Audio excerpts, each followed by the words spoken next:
Buddha, what he said was, "Dear fellow Sanghas, don't follow me ignorantly, blindly, by saying that I'm a great learner and teacher. Like the goldsmith, they melt the gold and tear the gold. Like the same way, analyze on my teaching. Then, if it's helping you, apply it. Otherwise, forget it." So it clearly shows that it's not a dogmatic. It's something we have to learn through the studies by the logic. So we don't consider this God that which are in these three realms as a supreme, right? So we use they have like some special powers, but most of the things they have got a desire like us, anger like us, same kind of afflictive emotions. The most important thing is to tame one's mind. There are some lay people who are much more better than the monks, right? So it's not only the monks who can tame and train the mind, even the lay people they can attain enlightenment. Now, due to the globalization, Asian countries, they are developing so much and so fast, and now they are giving more importance on the object rather than the subject. Now these days, the West, they invest so much money to study on the mind, right? Now, and also on the emotions. Now over here in the Asia, now we give more importance on the material. So we are running after the money, and we are losing our own culture. And it's a sad thing, right? So it's a degenerative like anything. Westernization is taking us away from our own culture.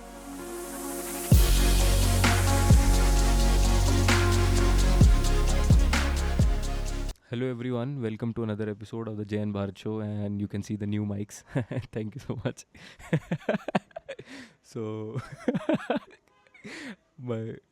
guys, today we have very esteemed guest with us again, Mr. Geshe Tenzin Damchoe, sir.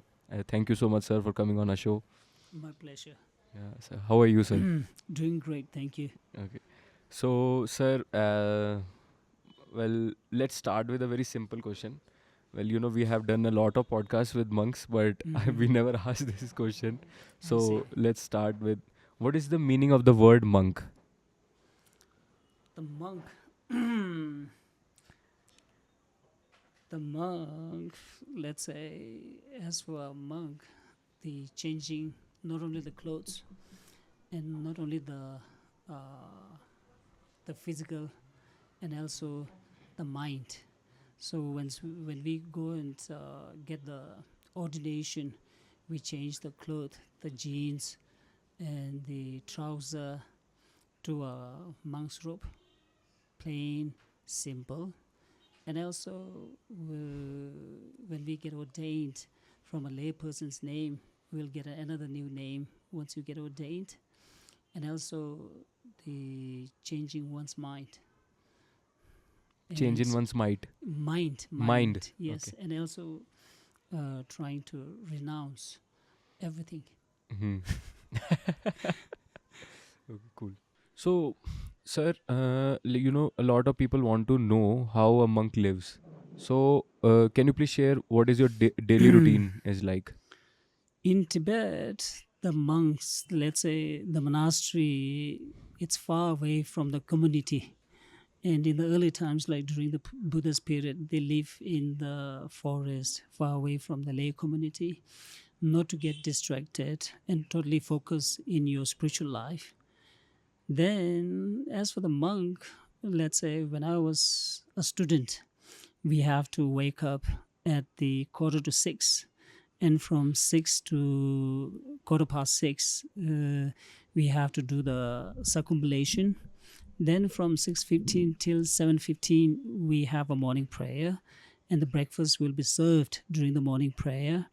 Then from 7:45 till 8:45, we have to do the memorization of what the teacher has taught us a day before, or like we have to mark up the root text. Then from 9 to 10:30, we have a morning class. The teacher will teach us from the text. Then from 10:30 to 11, we have a morning tea break. Then from 11 till 12, we have, it's a study hour. What the teacher has taught us, we have to do the revision. Then from 12:30 till 2, it's a lunch plus nap. Then from 2 to 3:30, we have a debate. Then from 3:30 till 4, again, we have an evening tea break. since we live in India, we have to follow the India. They follow the British custom: morning tea, evening tea. Yeah. Like the same way we have a morning tea, evening tea. Then from 4 to 5, we have this one, the language class. One day it will be taught like Tibetan, one day it will be English. It's an alternative. Then from 5:30 to 6:30, it's a dinner time. Then from 6:30 to 7:30, again, it's a evening prayer. Then from 7:30 till 9:30, we have a debate. Then from 9:30, it's up to you how long you want to debate.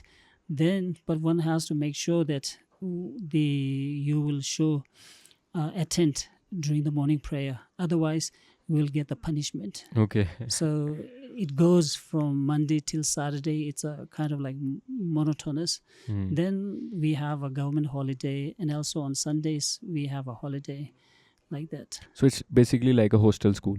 Yeah, like a hostel school. Like the Buddha, what he said was, "Dear fellow Sanghas, don't follow me ignorantly, blindly, by saying that I'm a great learner and teacher. Like the goldsmith, they melt the gold and tear the gold. Like the same way, analyze on my teaching. Then if it's helping you, apply it. Otherwise, forget it." So it clearly shows that it's not a dogmatic. It's something we have to learn through the studies, by the logic. So this like routine, it will go for 16 years. Then only in the end, you will get the PhD and doctorate degree in Buddhist philosophy. But each monastery, we have got a different schedules. For as our institute, it's called Institute of Buddhist Dialectic. It's more of like monastery come institution. We focus more on the academic. And the other monasteries, some of the other monasteries, they give more importance on the spiritual activity, like that. So each monasteries, we have like different schedules. Sir, is there anything that you know, like in your debates that you have done, I think almost every day in your school years. So is there anything that you loved in that particular way, that, for example, a topic that you loved debating, that's something close to your mind? Yes, like especially this when we just debate on the impermanence, right? But like, though it looks like it's easy to realize what the impermanence is, we know what is impermanence, but it's very, very difficult, hard to realize the impermanence. Why? Because when we debate on the impermanence, what do we say is the subject sound is, or the subject water is impermanent because of being produced.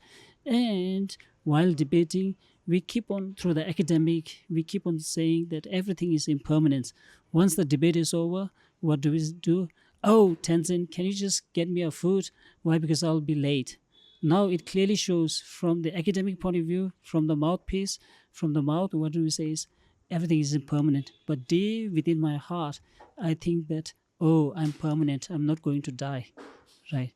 It's very strange. Yeah. And also some students, when they say, "Oh, I don't have attachment," and we used to ask them, "Have you locked your room or have you locked your door?" And they say, "Yes," then forget it. So these are some kind of things like the things that you can apply in your daily life. So some students, like some monks, when they study it as a kind of like academic. And for some, like not only considering it as an academic, they just try to put in their daily life as for our practices. So once the things that you debate, and if you imply in your life, then you will be the happiest person. Yeah. Well, it's easier said than done, right? So Yes. that's why people don't follow the things that are written in the scriptures and everywhere. Yes, what do we say is first listen, then understand, then realize. Yeah. As for us, all the elders, they tells to the youngsters, don't do this, don't do that. Now you know what is good and what is bad, right? But we do the same thing that we tell the youngsters not to do. Exactly. Right. The thing is, now we haven't realized. So during the debate, it's more of like you are doing an analytical meditation. So once you do the single pointedness meditation, then you need to focus like that. So it's more of like, now what we need is, everyone has got the academic, everyone has got the wisdom. Now it's time to realize. Yeah. It's time to act on that wisdom. Yeah, like the Gandhiji always tells, think globally, act locally, Yeah. right? So we think of big things, but on the ground level, we do totally opposite. Mm. So to realize it, we need to meditate.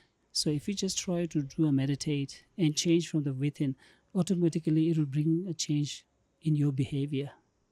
So we know what is good, what is bad, Mm. but we don't realize. Yeah. Then we tend to regret, oh, I wish like I haven't done that. So like what we don't think is we don't think about the consequences. Sir, I have seen some monks, having a mala and they're doing the japa. In Yes, Hindi, we call it mantra recitation. japa. Yes. Yeah. So, what are they, reciting in their mind? So the mala, it has got like 108. Like so, each individual, like let's say the polytheology and monotheology. So the monotheology, let's say the Christians and the Muslims and the Jews, they have only one God, Hmm. right? But as for the polytheology, like the Hindus, like the Buddhist, we have lots of deities and bodhisattvas and manifestations, and each the manifested like the deities, they have got their own mantras. So Hmm. okay, I want to have wisdom. So let me pray to the wisdom, the let's say the Lord. As for the Hindus and the Greeks, they use the term God, but we use the term Lord, the Lord of wisdom, the Lord of compassion, like that. So they are more of like the Buddha's what do you call it? Mm, embodiment, Buddha's embodiment of wisdom, Okay. Buddha's embodiment of compassion, like that. Okay. So, if you want to have a good for compassion and all these things, and the Lord of compassion is Avalokiteshvara, so we recite his mantra and pray to him, and that's the most common mantra. Om Mani Padme Hum. Om mani pe mein hu. Yes. Okay. Then we have lots of others. Om Arabazanadi, like that. Okay. So, sir, I recently had a conversation with a Buddhist expert only. So they told me that the in Buddhism we don't believe in God, right? So how this goes in line with the just as you said that there are deities whose mantras you recite. So how I'm a little confused about that. Mm, In the monotheology, the term God, and in the Buddhist perspective, the term God, though the terminology looks same, Hmm. but it's totally different. Okay. In the monotheology and also in the Hindu, the term God is mean the supreme one. But in the Buddhist, like we don't consider the God as the supreme. We talk about, let's say, when we talk about the circle of life and death, the Bhava Chakra, and the realm, it's divided into 6 realms: God realm, demigod realm, then human realm, then hungry ghost realm, animal realm, then the hell realm. So even among the gods, there are 3 different types of gods: the gods of desire realm, the gods of the form realm, the gods of formless realm, We like have that that. in Hinduism as well. I see. Hmm. I see. So as for the desire realm gods, so they can born as a god, like they were born as a god, and in the next life they can born in the hungry ghost realm, animal realm, then to the human realm, like that. So we don't consider this god that which are in these 3 realms as a supreme, right? So we use they have like some special powers, but most of the things they have got a desire like us, anger like us, same kind of like afflictive emotions, but the deity is totally different. So we don't pray to the god, but we pray to the bodhisattvas and the this one, the Buddhas.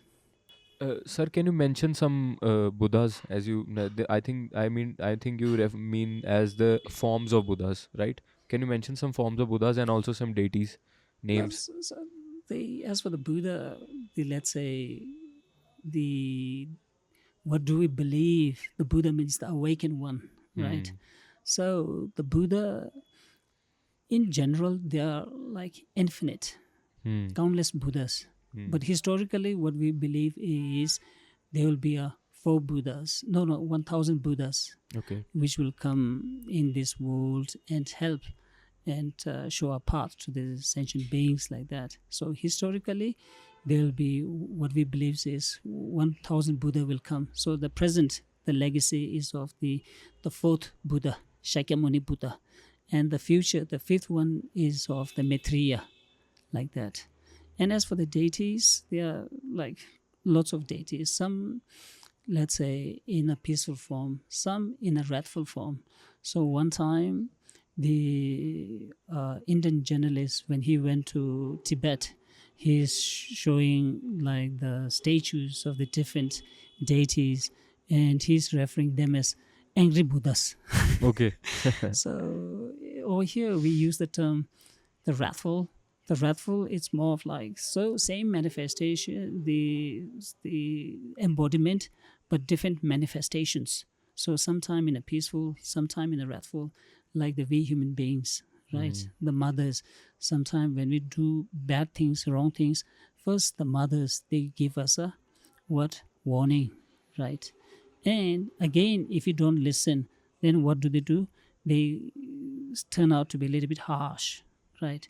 So they show kind of like, what do we call it, wrathful, in angry mood, right? But over here, the wrathful deities, His Holiness was asked regarding the violence and non-violence. He was asked like, what's the demarcation between the violence and non-violence? And His Holiness answered, I will use the motivation as a demarcation. Why? Because the parents and the teachers, when the students, they don't listen, they try to be a little bit angry. Sometimes they use it looks like physical abuse, but in reality, their intention is not to break their arms or to make them bleed, but it's more to correct and help their children and student to become a good person. So right from the very beginning, what do they do is, first they just try to talk politely, gently.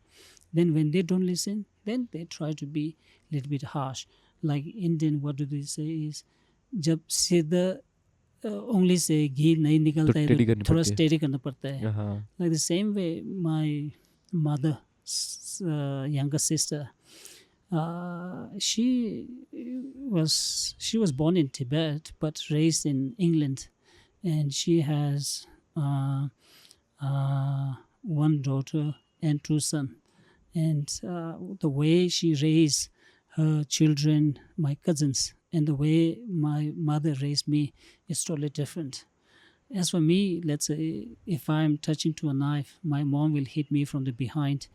So I would get surprised why she hit me. But my auntie's way of raising her children is, Tenzin, don't touch it, it will cut your hand, like that. And if she is still touching it, what she will say is, Tenzin, I've already told you not to touch it, like that, with a strong British accent. Then the third, what she will say is, Tenzin, do you want to whack, like that? Then he will say, sorry, mommy. So in America, they don't use the term wrathful, but it's more of like tough love, right? They use the term tough love. So these deities, from the outside, facial expression looks like very abusive, like, but in the deep mind, it's very calm, compassion, like the sea. On the surface, it has a huge wave, but within the deep, it's so calm, right? So these deities, it's not a kind of like angry hurt, like ill feeling, like that. Can you mention the name of the deities? Like the Mahakala, Yamantaka, like that.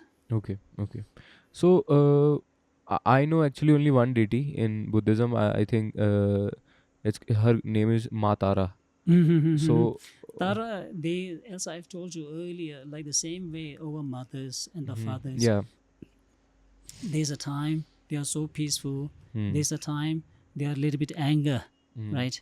Anger in a sense, not from the deep, from the heart. It's more of like from the facial expression. Like the same way Tara, they are like the different Taras, like 21 Tara, and there's one Tara who is in a wrathful form. Tara in a peaceful form, Tara in a wrathful form. My father, my mother in a peaceful form and in a wrathful form, Yeah. like the humans. Yeah. Sir, you have been a monk your whole life, right? Not whole life, but as for my teacher, he became the monk at the age of 5 and passed away at the age of 82. So he was monk for the whole life. Okay. But as for my younger brother, right now he's 46. He became the monk at the age of 7. Right now he's 47. As for me, I became the monk at the age of between 19 and 20. So right now I'm 48, now going to 49. So I went to school, I went to college, then became a monk. Okay. So, sir, what has Buddhism given you? What is your greatest teaching from Buddhism? To know the reality. Hmm. And also gives me a way to how to develop mental tranquility. So it Okay. helps me to come out of the ignorance. Okay. Cool. Sir, any time in your practice that you thought that. So as for the Buddhism, Mhm. so it depends upon how you see it, Yeah. right? So the people who don't consider it as an academic and want to use it for daily life, they see it as the law of nature, right? And the scientists who studies on it, they consider and they see it as a Buddhism as a science of mind, right? And the one who are seeking for the path to attain enlightenment, they see the Buddhism as a path to enlightenment. So it depends how you see it, like perception. The as in the science, what do we say is the every angle has a different look. So it depends upon how you see it and how you use it. Yeah. Yeah. Just from that, sir, a question came into my mind.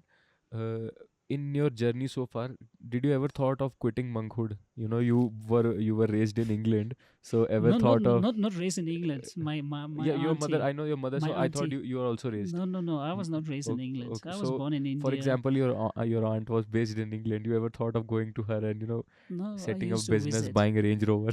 No, not so far. Not so far. Okay. Not so far. So you never thought of that. Not so far. Like never thought of like quitting so far. So, like, how did you control over your desires and materialistic things? Like, for example, me and I am doing this for value, providing value to the audience, but in the end I also want something out of it. This True. is something true. The audience knows this as well. Whenever they click on the video, the ads comes, so the ads generates revenue. So Yes, this yes. has a materialistic thing for me. But in the monkhood, everything is selfless, right? So how do you guys take control over your desires? No, the thing is like everyone has a kind of the no matter whoever was born, like born in the samsara, the cycle of life and death. If you have the notice the bhava chakra in the center, you have 3 animals like rooster, pig, and the snake. Okay. As if the pig and the snake, as if it shows like the rooster and the snake coming from the pig's mouth. So the pigs resemble as the ignorance, and the snake as an anger, rooster as the desire. So most of us, we are totally ignorant of the reality. So by studying the Buddhism, it helped me to like trying to be a little bit rational, right? Trying to be a little bit practical. Okay, so in the Buddhism, like let's say the Buddhist itself is divided into 3: Buddhist science, Buddhist philosophy, and the Buddhist religion. Buddhist science talks about the fact, and Buddhist philosophy, it talks about the possibilities. Then as for the religion, it talks about the faith and the devotion. So as for us, like we were taught, like right from the very beginning, in the philosophies, as I've told you, that we have to debate almost 4 hours in a day. So the first debate is about the collected topics. It talks about the possibilities between this and the primary color and the color, like that, or like the phenomena and the apport, like that. So over here, it teaches us the possibilities. Then in the Buddhism and also in the Tibetan, what do we say is, if you get attached to a small things, you won't gain the larger things. So trying to using these kind of like rationals, the logic, the possibilities. So and thinking about the consequences. So most of us, what do we think is in one of the English mm, drama or something, they say harsh reality is better than false hope. Harsh reality is better Better than than false hope. false hope. So as for me, I'm just trying to see the consequences in sometimes, but sometimes, like since we are human, we also makes error, right? Yeah. So it doesn't mean that the the monks, they have got like they way of thinking is other before self all the time. Yes, we should have like a mentality of like other before self. We are trying our best, right? But still we get all this attachment, ignorance, Yeah. anger, and all these things. We're trying to control and trying to absorb it by trying to see the consequences. Cool. Sometimes it's beyond our knowledge. Yeah. We don't foresee, right? So although, as I've told you right from the very beginning, we heard, we have listened, we have understood, but we haven't realized, Yeah. right? And since we haven't realized, since though we know but still we do the same mistakes, then we regret, right? So yes, now what we need is more realization. So just trying to check by doing the meditation, what is right, what is wrong.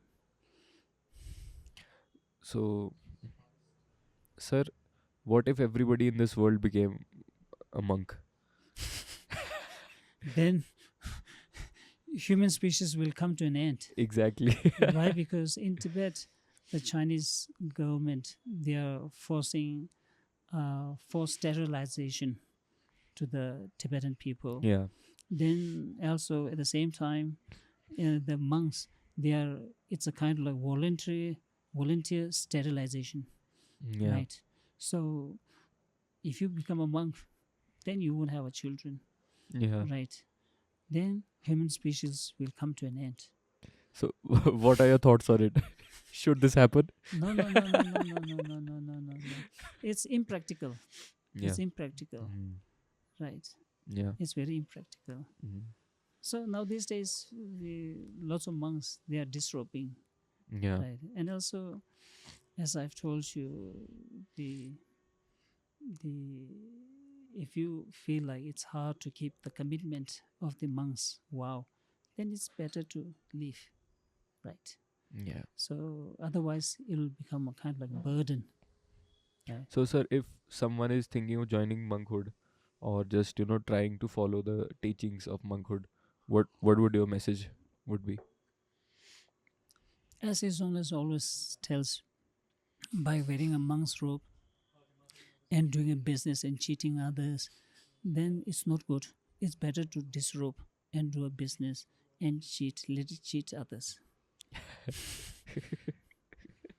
So the thing is, like, you take the commitment, and if you don't keep your vow, what happens is like your conscience, like the it will kill you from the within, like that. As the Bob Marley sang a song, you can fool people sometime, but you can't fool people all the time, Yeah. right? You can fool others, but you can't fool yourself. So it's better to true to oneself rather than living in a guilty feeling. It's happy if you just leave and you are free from the bondage. Yeah. Sir, what is the purpose of the life of a monk? The purpose of the monk the life of a monk is to study and try to uh, practice and follow the footsteps of the Buddha and keep the vows. Yeah. So one time there was like in the ZTV Yeah. when they made the Buddha's life story. In that one, the Okay. Mahakeshav's disciple, when they go for the alms, and late when his disciple was asking, begging food from the or like begging food from the a lady, and the lady screams like, "Look, father, this is the man who ruined my life." No, and the father comes out with the axe and trying to kill him, and he was saying, "You coward, useless fellow, you don't have courage to face all the problems, and you became a monk like that." Yeah. And the Mahakeshav says, "No, he's not a coward. He has lots of courage. Why? Because to become a monk, you should have lots of courage. What? Courage to leave all these mundane things. So you have unless and until you have a courage, you won't have a guts to leave all this, renounce all these mundane things. So yes, so to become a monk, and he says like, yeah, you need a courage." Yeah. So, sir, asking from a monk, I would like to know what is you know you're a monk and you must have some family members who are not a monk, right? So, when you see them and when you see your life, what do you see that you think I'm good? No, I'm good in a sense. One day when I was just resting, it was a kind of like anniversary, and we have got one helper in our house, Hmm. and he just looked at me and gave me a smile, and he said, "You're the happiest." Hmm. I said, "Why?" When the brother is ready, sister-in-law and the children are not ready, then they fight. And when the children are ready and they are not ready, again they fight. Like, as for you, you just wear your robe, that's it. Hmm. You don't need to bother about the others, Hmm. right? So in a monk's life and also in the lay people's life, there's always our kind of like pros and cons. There's no something that we just always has a pros, right? In the monk's life, there's a plus and negative, and in the lay people's life who are married, there's a plus and a negative. So some of my lay monk, the lay friends, what do they tell me is, "I'm not a monk, but I'm like a monk." And I asked them like, "What do you mean by that? Like, I'm not a monk, but I'm not a monk, but I'm like a monk." And he tells me, "I don't drink, I don't smoke, I don't do bad things. Like, it's more like bachelor life, Hmm. right?" And the bachelor life and the monk's life, it's almost a similar, right? So you get a free wherever you want to go. You don't have to depend upon any other. But the negative, the point is like one is thinking day-to-day life activity. Once you come back from the office or the job, you don't get the hot food, right? Fresh food. Yeah. Then if you have a partner, you get the food and all these things, and also you get let's say if you have a family member, whatever bad thing happened on that day, you can share your feelings You have like that. someone to be dependent on. Yes, to depend on. But as for the monks too, like the having a monk's life is you get less obstacles, right? You don't have to think of your families, so you don't have to think of your partner, you don't have to think of your children. Your mind will be totally focused on the spiritual path. So I'm not saying that being a lay person, having a wife, having a children, you can't focus. You can focus, but there will be a kind. They are also become a kind of obstacles when you want to they dedicate your life on the spiritual path. Then again, you have to think of your children. You have to think of your wife like that. So, becoming a monk, you have got less obstacles of like for the practices for the spiritual path. You have a great way of saying things with a little bit of wit. So to attain enlightenment, you don't have to become a monk. So the Buddha, what he said, do not commit any unwholesome actions. Accumulate virtues as much as you can. Then this is tame your untamed mind. This is the teaching of Buddha, right? Like the same way, the most important thing is to tame one's mind. There are some lay people who are much more better than the monks, right? So it's not only the monks who can tame and train the mind. Even the lay people they can attain enlightenment. Like the Marpalotsawa, Milarepa, they are not a monk. As for the Marpalotsawa, he has a wife, he has a son, like that. He has a whole family, but still he was able to focus his mind and tame his mind, right? To tame one's mind, it's not necessary that it should be a monk. Even the lay person, they can do it. We can do it still by living in the Yeah. normal life and doing our Yes. business. Yes. But let's not cheat though. Yes. Yeah. As long as you follow a spiritual path, right? As long as what you have learned trying to imply in one's life, then one can tame one's mind. Where should one start if he wants to be on this journey and not be part of being a monk? First of all, we need to think of the cause and we need to think of the cause and effect, right? And we need to think of the teachings, let's say, not really kind of like the spiritual, but beyond religion. Let's say if we just talk from the secular point of view, beyond religion, thinking of love, compassion, kindness, right? So yesterday, when I was watching a serial from Tibet, and he's a doctor and asking to all the other doctors, so being a doctor, what we should have, and like everyone is coming with their own point. When he was asked in the end, like, what's your view? And first what he said was, help to the others. Help to the others. Yeah, help to the others, accumulate virtues, and know and benefit the help to the others in a sense through the medical, since he's a doctor, right? And accumulate the virtues. Then what do you say? Enjoy the life, whatever the professional you are in. So now these days, what do they call it? Don't do a job in misery. Yes. Yeah. So it's more like with the satisfaction. Yeah. Even though you are getting 50,000 or 1 lakh, but if you don't have a job satisfaction, then I don't know. It's better to quit rather than having a low Yeah, exactly. pay scale, but with full of satisfaction. Yeah. But first find the job, guys, and then quit. No, like if you have an option. Yeah, right? exactly.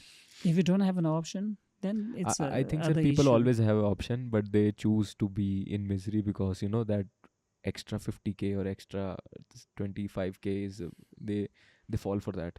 Yeah. If you can get a job for 1 lakh, who will not give you a job for 50,000? No, the thing is, some people, they look for it depends upon the happiness. Yeah. Right. So from the corporate, one who keeps on thinking about the material, they will think about the wages. What wages? Monetary wages. But the one who are not thinking about the money, one who is trying to seek a happiness from the within, they will think more on the real wages, not on the monetary wages. So it depends. Yeah. It Right. depends on the happiness. Yeah, it where depends are you upon- getting your happiness from? Yeah, where you are getting happiness from. Yeah. True. Pretty interesting point because uh, I don't know how to describe this, but if you think of your happiness through monetary perspective, it's not gonna take you very far, because True, the goal true, is not gonna not gonna rest. true, After 1 lakh you need 5, after true, 5 you're gonna 10, true. so it's not gonna rest until you're gonna be in complete misery. Yes. Now the sad thing is the 2000 or like 3000 years ago, the Asians, we give too much importance on the subject Hmm. rather than the object. Yeah. But in the West, they give too much importance on the object rather than the subject. Hmm. Now, due to the globalization, Asian countries, they are developing so much and so fast, and now they are giving more importance on the object Hmm. rather than the subject. Hmm. Now these days, the West, they invest so much money to study on the mind, Yeah. right?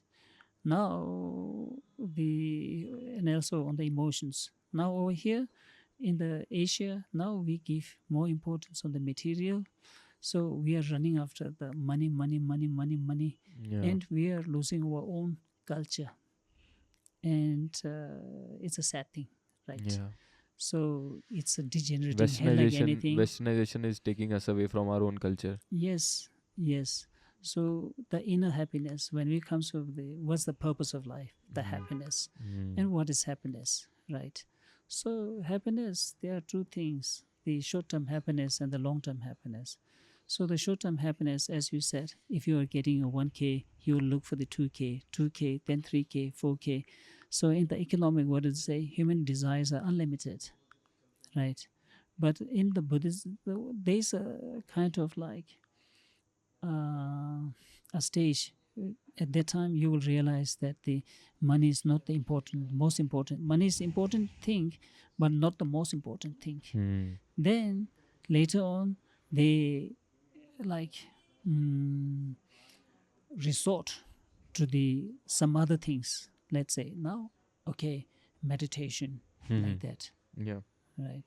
So yes, the way of the happiness is considered loot by the corporate and the religious. It's totally different. In the earlier times, to the corporate, the meditation and all these things, it's a kind of like a wastage. Hmm. Why? In the meditation, especially when you seek in search of the happiness, tells you to show contentment. Hmm. So, but for the corporate, their happiness is gross domestic product. Yeah. If you have more and more and more, it will give them more happiness. Hmm. But as for the other one, spiritual, it's more of like gross domestic happiness, showing a contentment, right? So it's a totally opposite of the aims and objectives of the corporate. Yeah. Now these days, in the West, the Google and the others, the social medias and the companies, they director or CEOs are the Indian, and those the Indian that they were born and brought up in the Hindu families. In the Hindu families, they talks about Vartaman mein jiyo, and think about show the mindfulness, live in the present moment, and all these things. Then when the big companies, when they do something special, then the small companies, they just try to do the copycat, Yeah. right? Now that's why in the West, now the mindfulness, it's a kind of like hot cake business. Yeah. Everywhere talking mindfulness, eating, mindfulness, They walking, they have and they have created a commodity out of it. yeah, yeah. Yeah. So it's more like no matter like whether if it gives a happiness, a mental tranquility, it's fine. It's there is no kind of like absolute that this is the one they will give the happiness. Yeah. The same thing it will give a kind of like sad to the other person. It's more of like a relativity, right? So as for the short-term happiness, long-term happiness, looking for the material. So in the Buddhism, what do we say is they are like in the Four Noble Truth. In the Truth of Suffering, we have under the suffering, truth of suffering, we have three more divisions: the suffering of change, the suffering of condition.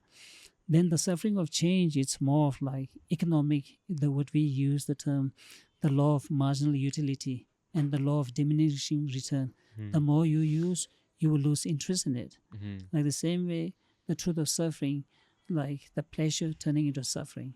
Once you realize that, oh, this is not the true happiness, then you look for the another happiness, seeking happiness in other things, Hmm. then trying to concentrate. Then The meditation comes in. meditation comes in.